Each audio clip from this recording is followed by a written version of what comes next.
Welcome to the Capital Light Assembly Podcast, brought to you by Edison Manufacturing and Engineering. Edison is your contract manufacturing partner focused on capital light assembly of complex mobility and energy products. Joined today by a very special guest, Gabriel Scheer. Gabriel, thanks for joining. Yeah, thanks for having me, Brendan. Yeah, this will be a lot of fun. I think your background, the work you're doing at Elemental, we've obviously chatted a few times, and I love watching what you're doing, the impact you're having, the purpose behind your work, all of those things. I'm excited to explore some of the topics in the space with you. So would you mind kind of setting the stage? Can you introduce yourself and the work you're doing at Elemental? Yeah, happy to. I currently lead the mobility and energy portfolio at Elemental Accelerator. We are a nonprofit climatetech accelerator based in Honolulu, but operating globally. We invest in companies across a wide spectrum of things. The ones that touch, obviously, what you and I are talking about are in the mobility and energy sector, but we also invest in food and agriculture, water, industrial or circular economy, and nature-based solutions. So really huge spectrum of things. We've been around for about 14 years and have invested in something like 150 different companies and over 115 projects in that time. So a lot of interesting activity, a lot of fun things to do. In my current role, I get to both work with existing portfolio companies and then also look for and recruit new companies, which is our pipeline. We currently have our applications open for this year, which is really exciting. You can drop the link in there for your listeners. But very excited to see what new companies we have come in. I mean, I think climate is obviously a huge battle that needs to be fought across every front possible. And so I'm super excited to see the entrepreneurs working on solutions and the solutions that come in this year. Yeah, a quick plug. If you're looking for funding, I definitely would recommend checking it out. I've had nothing but positive experiences with Gabriel, Elemental, Daniel Harris, talking with her, the portfolio companies you guys have. All I definitely recommend it if you're listening to this and looking for some opportunities. But so the topic at hand here, and the thing that I'm very curious to pick your brain on, right, is the scaling aspect, right? So going from a prototype, a proof of concept, company founders, yeah, they do the work, they develop something, they find fit in the market, tremendous accomplishment. They have a need to go and build something. Specifically, let's talk about something with a hardware element. And now they need to take that next step of going from 1 to 10 of something to beyond that, whether it's dozens, hundreds, low thousands of something, whatever. What from your experience goes into making that transition well? Or what are the key questions, the key things you're looking for when you're talking with people in your portfolio companies and such as they make that transition? That's a great question, and it is such a huge one. You know, for a little background for your listeners, I'm currently at Elemental, as we talked about previously. I've been in a number of roles, in particular in micromobility. Was on the founding team at Lime and helped build that company, and then also worked with Super Pedestrian and Spin. And so, obviously, all three of those companies are hardware companies. I also worked with Drone Seed, which is now rebranded as Mass Reforestation, but they do heavy lift drone swarms for reforestation. Again, a hardware thing. In I guess my experience across all of those, a key challenge you face, to your point, when you're going from a prototype to scale, well, there are lots of them, right? One of them is supply chain. Who's building it? Where are they building it? Do they have access to the resources needed, and so forth? I think some of the things I've seen that have gone really well is when you have a key pulse on that. So if you're the CEO or if you're the leadership team, how deeply ingrained are you in your supply chain? Are you building it yourselves? Are you building a factory here, wherever here may be for you? Or is this something you're outsourcing and offshoring and pulling in from somewhere else? And if you're offshoring, I would suggest the companies I've seen do the best at this have a deeply ingrained person or group of people in the place that they're offshoring. So if it's in China or India or wherever it may be, having a team there local who speaks the language, and I mean that in every sense, speaks the language, actual language, but also sort of the metaphorical, understanding the culture, understanding the key pieces. I've seen that go very well because it gives you insights that you wouldn't have on both your own operations and your own supply chain, but also into competitors potentially, seeing what else is happening, being able to respond more quickly to supply chain challenges. For example, as everybody knows, in the last couple of years, the bike industry has gone through crazy gyrations, up, down, and all around, in which suppliers, at some cases, were saying, well, we won't have parts for these bikes until the end of next year or the year after. So if you're an e-bike manufacturer and you're trying to build out your brand as an e-bike company and you can't get a derailleur or a chain or whatever, for a year, that's you in trouble, right? So having somebody who's agile, who can reach out to different suppliers and have access into those different suppliers to get access to the resources you need to build is critical. So I think on the ground presence, if you're outsourcing or offshoring, is a very important thing. If you're building locally, then you've got a different set of challenges to think about. Do you have a well-trained workforce that you can put on this? So for example, if you're going to site a factory, siting it somewhere where those skills exist. If I was building right now a renewable energy oriented company that was a hardware company, I would look at places where the oil and gas industry already has been and is, because you have a lot of workers trained to do some of the things you'll probably need. To give a couple of examples, in our portfolio, we've got a company called Fervo. They do geothermal energy, and they are essentially repurposing not only technology and ideas from the oil and gas industry, but also the jobs. They're creating new jobs for people whose training is perfect for oil and gas because they were trained by and for oil and gas, but who are now also perfectly trained for geothermal. The amazing thing about that to me is you got to think about the workers too. We got to think about the people side. A final thing I would think about, and something that I'm seeing in some of the portfolio, or the pipeline companies rather, is there are business opportunities right now in replacing some of the people that we don't have to do the jobs.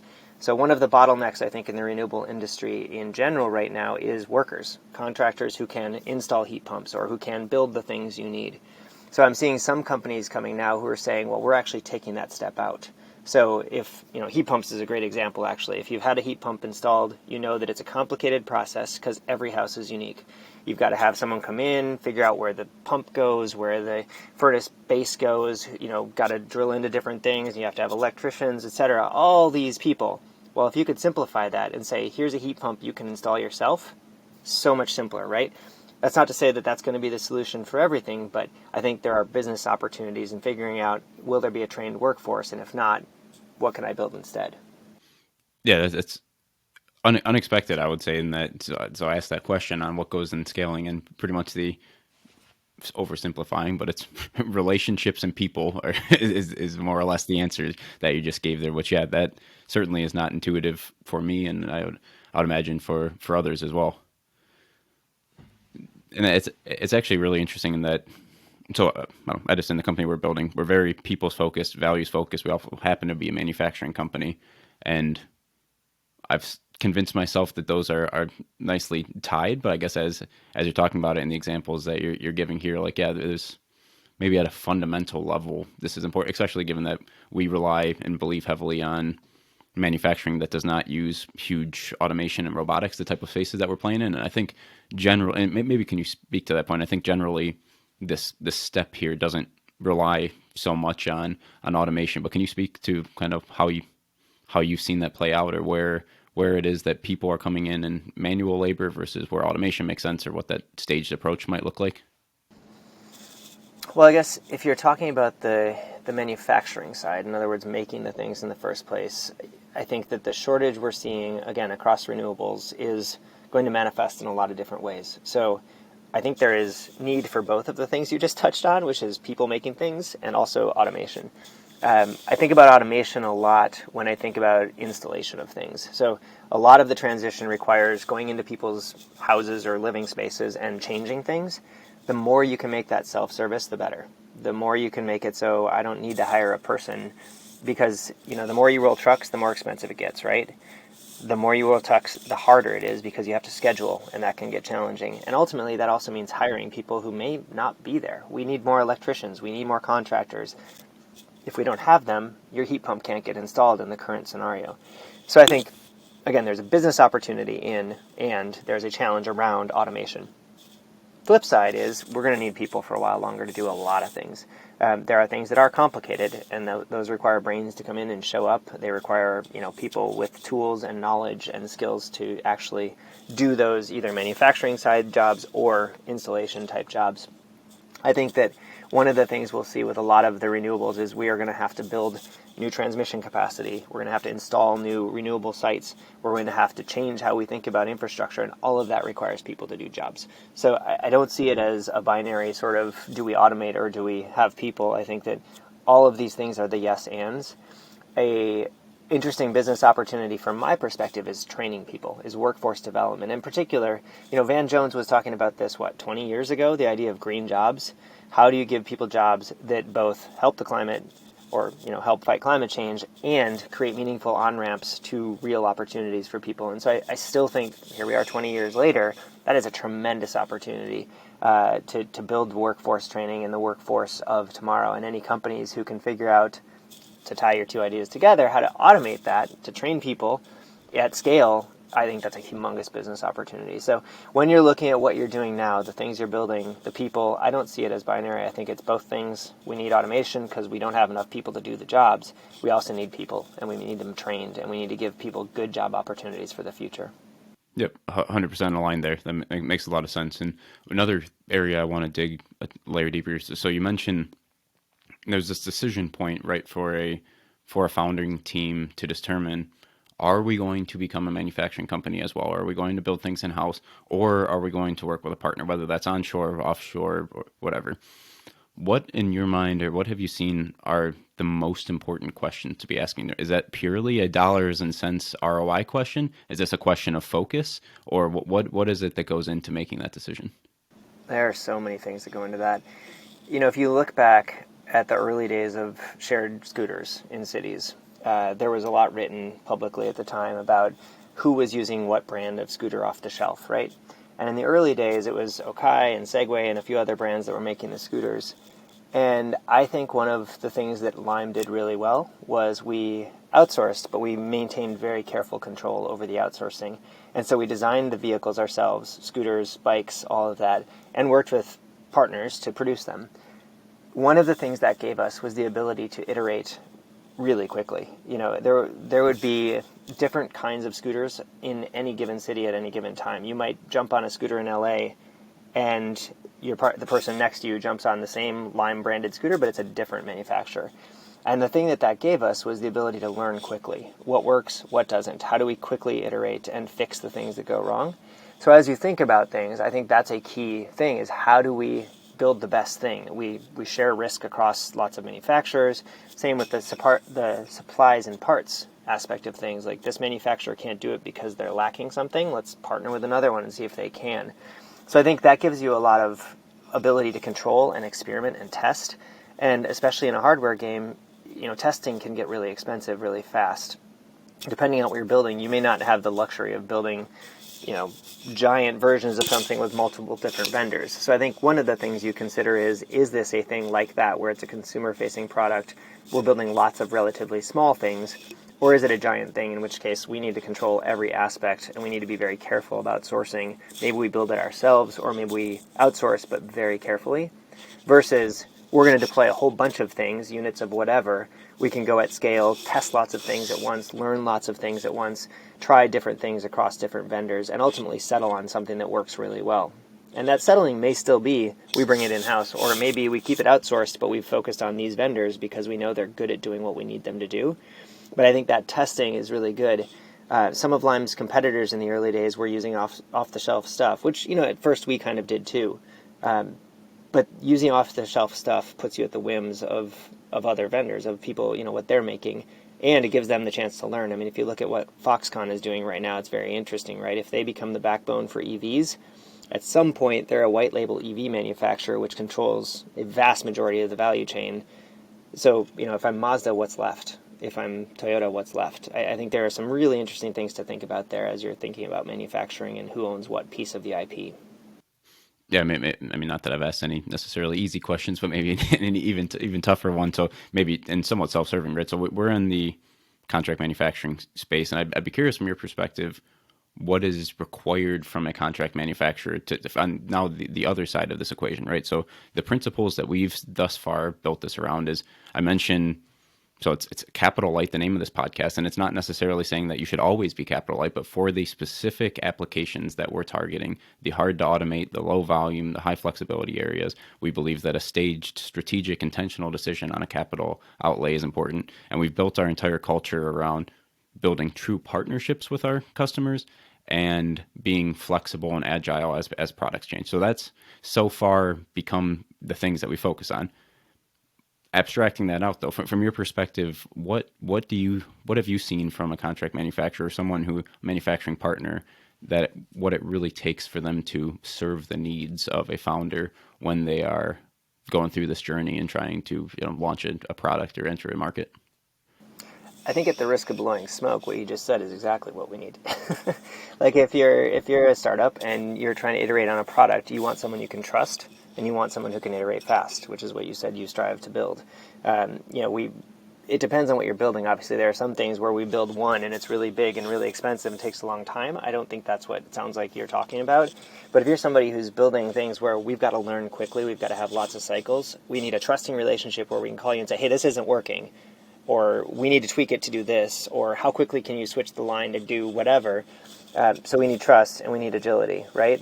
I think that the final piece there is when you think about startups are inherently risky and dynamic. And by dynamic, I mean lots of sort of start-stops, depending on funding, depending on where our focus is, et cetera. And so I think the other attribute I would think for if you're thinking about working with startups is patience. They need a trusted partner who can iterate with them and who understands, like, we are playing a long game. If we succeed together, there's going to be huge opportunity and upside for a manufacturer, for example. If I'm the startup, though, like, I may have lots of funding today and contract with you to do this thing, and then my focus shifts because I've got to go fundraise and I've got to raise whatever the tens of millions or whatever I need to raise. Can you stick along with us for the ride? And so maybe that's creative partnerships, JVs, maybe it's equity stakes in companies because you want to play with them and you think they're the right potential partners for you. I think there are lots of ways that could go, but at the basis is what you described, which is agility or flexibility or speed of iteration and trust. And again, I would just add to that kind of the patience component of knowing that if you're going to work with startups, it's going to be a wild ride, and you get to be along for that, and that's exciting for some, and it's too much for others. And so knowing where you fit is important there. Yeah, in the conversation of, hey, here's this hockey stick demand curve, which that's great. I'm sure there's a bunch of great science that goes behind it, and we're going to push for that. But at the same time, yeah, maybe that time frame's going to be hit. Maybe those volumes, maybe that slope's going to be hit. Maybe it's not, and we need to be on this journey. Yeah, patience definitely is something that we're learning, and definitely a key piece here. So I'd be curious to wrap up. I know we're approaching time here. Just generally speaking, I'd like to give you a chance here. Clean tech space, climate tech. What's your read, or maybe even more importantly, what do you think kind of the public perception's getting wrong right now, or what's kind of the key message that you would try to get across from your perspective, where this industry is, where there's the need for focus, where there's the most exciting things going on? How do you think about that? That's a whole lot of questions in one, Brandon. I would say that, yeah, I mean, what's exciting is I think that there is both growing awareness of the urgency of the situation and the need for change. I think I come to work every day and so inspired by the amazing founders that I see out there. Some of whom I get to work with and some of whom I don't. But either way, there are so many brilliant people trying to make a difference. And there are brilliant people trying to make a difference not just in building successful companies, but in bringing along everybody, making sure it's a just transition. Whether you look at the IRA and some of the wording in that, or whether you look at companies who are simply trying to build a workforce of tomorrow based on the skills people have today, and engaging them in this new sort of direction that people are going with renewables and with various other things related to the transition. I think that the zeitgeist feels real. It feels like, this is not a clean tech one boom or whatever that's going to fall off a cliff. Like, humanity sees that we are in serious need of change fast. Obviously, there are plenty of things pushing against it, but generally speaking, I see, cup half full kind of world. And I think there's a lot of opportunity right now for business, creative startups, people creating all sorts of new things for people, making the world just better, reducing pollution, making life just work a little bit better. So I'd say, to answer your question in the biggest of generalities, I think there's just a lot of really positive momentum right now, and I'm super excited to see it continue. I do think we will pass tipping points sooner and at some points later, where it just doesn't make sense to do things the old way anymore. If you look at the levelized cost of energy globally for energy, renewables are pretty much starting to make sense everywhere. That's great, because once that becomes true everywhere, and once it's sort of understood that that's true, we'll stop worrying about coal, or we'll stop worrying about some of these other things that have been great for society in the past, but can't be the future. And I think that's just where we're headed, and I'm excited to see it go. Yeah, that's a great place to leave it. Well, thank you, Gabriel. Really appreciate you joining. If you're listening, looking for funding, certainly I'll have the link in the show notes here. Check it out. Give Gabriel a follow on LinkedIn. I think the content and the way you guys are thinking about things and approaching things, I really enjoy. And yeah, great talking to you. Thank you. You too, Brandon. Thanks for having me on.